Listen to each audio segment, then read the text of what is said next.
الحمد للہ والصلاۃ والسلام علی رسول اللہ۔ مجھے بڑی خوشی ہے کہ جمعیت طلبہ عربیہ پاکستان 53واں یوم تاسیس منا رہی ہے۔ اس موقع پہ میں جمعیت طلبہ عربیہ کی بانی منتظم اعلیٰ ابھی جی چند دن پہلے وفات پائے محترم قاری ابو طیب صاحب، اس کے سمیت تمام جو جمعیت کے سابق منتظمین اعلیٰ ہے، مرحومین ہے، شہداء ہے، ان سب کے لیے میں دعا گو ہوں کہ اللہ ان کی مغفرت فرمائے، اللہ ان کے درجات کو بلند فرمائے،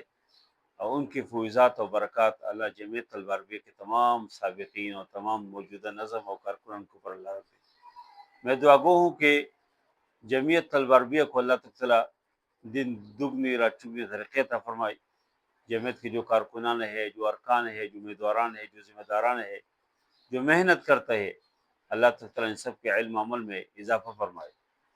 مجھے بڑی خوشی ہے کہ جمعیت طلبہ عربیہ نے ان 53 سالوں میں دینی مدارس کے طلبہ کی ہر لحاظ سے ابیاری کی ہے، اور ان کے تعلیم کے لحاظ سے اور تعلیم کے ساتھ ساتھ اس کے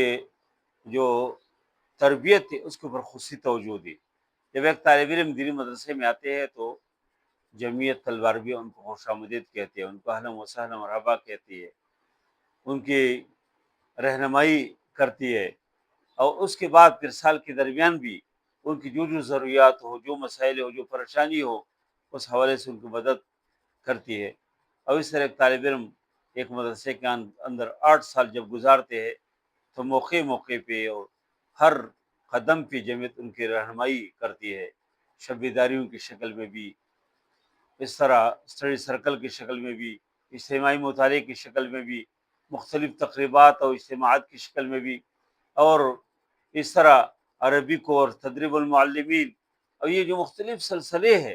دسروں تربیت گاہ اور مختلف پروگرامات ہیں جو جمعیت طلبہ عربیہ کے زیر انتظام منعقد ہو جاتی ہے، اس سے ایک طالب علم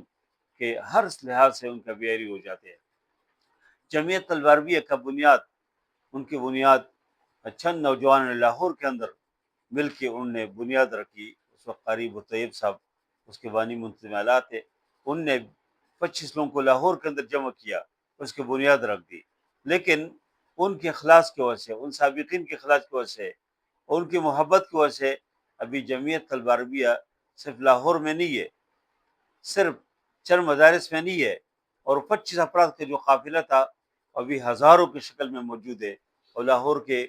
ایک چار دیواری کے اندر، اچرا کے اندر انہوں نے جس تنظیم کی بنیاد رکھی تھی، الحمدللہ وہ لاہور سے باہر بھی، پورے پاکستان میں اور پاکستان کے سے باہر بھی اس کی شاخیں موجود ہے، اس کے سابقین موجود ہے، اس کے کارکنان موجود ہے۔ اس لیے میں مبارکباد پیش کرتا ہوں، اور میں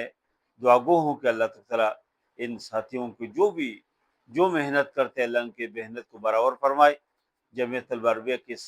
منزل کو اللہ تعالیٰ اور بھی برکت فرمائے، باعث خیر فرمائے، باعث برکت فرمائے، اس میں خیر اللہ تعالیٰ عطا فرمائے۔ جزاکم اللہ خیرا، وصلی اللہ تعالیٰ خیر۔